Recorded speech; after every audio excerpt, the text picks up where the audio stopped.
శ్రీవారి లడ్డూ ప్రసాదంలో కల్తీ నెయ్యి వాడకంపై గుంటూరులో బ్రాహ్మణ సంఘాలు ఆగ్రహం వ్యక్తం చేశాయి. ఇదే అంశంపై మరింత సమాచారం మా ప్రతినిధి సాంబశివరావు అందిస్తారు. సాంబశివరావు. తిరుమల లడ్డు వివాదం గంటకు భక్తుల్లో ఆగ్రహానికి తెప్పిస్తుంది. తిరుమల లడ్డులో జంతు అవశేషాలు కలిపారన్న నివేదిక వచ్చిన నేపథ్యంలో గుంటూరు జిల్లా వ్యాప్తంగా భక్తులు ఆగ్రహం వ్యక్తం చేస్తున్నారు. పలు రూపంలో కూడా నిరసన కార్యక్రమాలు చేస్తున్నారు. ప్రస్తుతం మనం గుంటూరు శంకరలోయ సెంటర్లోని శ్రీ వెంకటేశ్వర భక్త బృందం ఆధ్వర్యంలో కూడా వినూత్న నిరసన కార్యక్రమం చేస్తున్నారు. ఈ నిరసన కార్యక్రమానికి సంబంధించి మనతో పాటు మాట్లాడేందుకు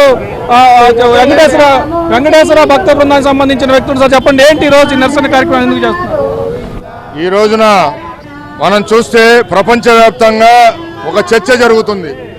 స్వామివారి ప్రసాదానికి సంబంధించిన లడ్డులో కళేబరాలు, గొడ్డు మాంసం, చేపల నూనె తదితరులు అన్ని నకిలీ నెయ్యితో ప్రసాదాలు లడ్లు వండటం జరిగిందని చెప్పి ల్యాబ్ రిపోర్ట్స్ భారతదేశంలో ప్రభుత్వానికి సంబంధించిన ల్యాబ్ రిపోర్ట్లు ఇవ్వటం జరిగిందని చెప్పి మరి ఇవన్నీ జరిగింది. ఈ క్రమంలో చూస్తే మరి 5 ఏళ్ల పాటు ప్రపంచవ్యాప్తంగా ఉన్న కోటాను కోట్ల మంది లడ్డూ ప్రసాదం తిన్నారే, ఎంత దారుణం, జుగుప్సాకరంగా ఉంది అసలు చూస్తుంటే.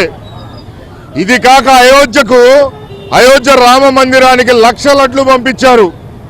ఎంత దారుణం! మీ జేబుల్లో డబ్బులు నెయ్యికి ఖర్చు పెడుతున్నారా? టీటీడీ డబ్బులు ఖర్చు పెడుతున్నారు నెయ్యికి. ఒక టీటీడీ డబ్బులు నెయ్యి ఖర్చు పెట్టే దాంట్లో మీ కక్కుర్తి ఏంటి? 320 రూపాయలకి ఎక్కడన్నా నెయ్యి ఉందా? జగన్మోహన్ రెడ్డి ప్రెస్ మీట్ పెట్టి ఎంత దారుణంగా మాట్లాడతాడండి.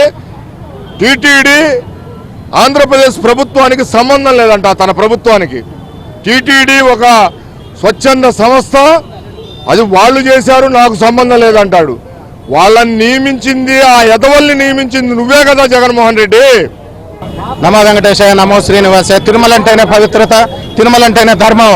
అటువంటి తిరుమలకి పంది కొవ్వు నుంచి తీసిన నెయ్యి, జంతువుల నుంచి తీసిన నెయ్యి, చేప నుంచి తీసినటువంటి నెయ్యి వాడకం వల్ల భక్తుల మనోభావాలను దెబ్బతిని ప్రపంచవ్యాప్తంగా హిందూ సంఘాలు ఆందోళన చేపట్టినాయి. ఈ లడ్డుని ప్రధానమంత్రి తిన్నాడు, ఈ లడ్డుని రాష్ట్రపతి తిన్నాడు.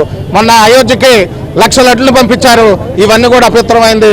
ప్రపంచవ్యాప్తంగా మరి ప్రజలందరూ ఆందోళన చేస్తున్నారు. కాబట్టి అటువంటి తిరుమల దేవాలయాలకి మరి చైర్మన్ నియమించేటప్పుడు అన్ని కూడా ఆలోచించి వారికి భక్తి ఉందా లేదా అనేటువంటిది మనోభావాలను దెబ్బతినకుండా నియమించాలని మరి విజ్ఞప్తి చేస్తున్నాం. ఇందులో పాత్రదారులు, సూత్రధారులు అందరినీ కూడా కఠినంగా దండించాలి.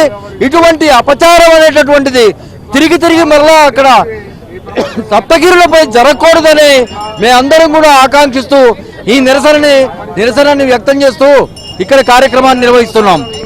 ఎవరైతే ఈ అపచారానికి పాల్పడ్డారో, అపచారానికి పాల్పడిన వారికి ఆ దేవదేవుడే శిక్ష విధించాలనే విధంగా ఇక్కడ పాటలు పాడుతూ కూడా పూజలు చేస్తూ ఇక్కడ నిరసన కార్యక్రమం అయితే కొనసాగుతున్న పరిస్థితి అయితే ఉంది. ఇది మొత్తానికి గుంటూరు నగరంలోని శంకరలోయ సెంటర్లో వెంకటేశ్వర భక్తి బృందం నిరసన కార్యక్రమానికి సంబంధించి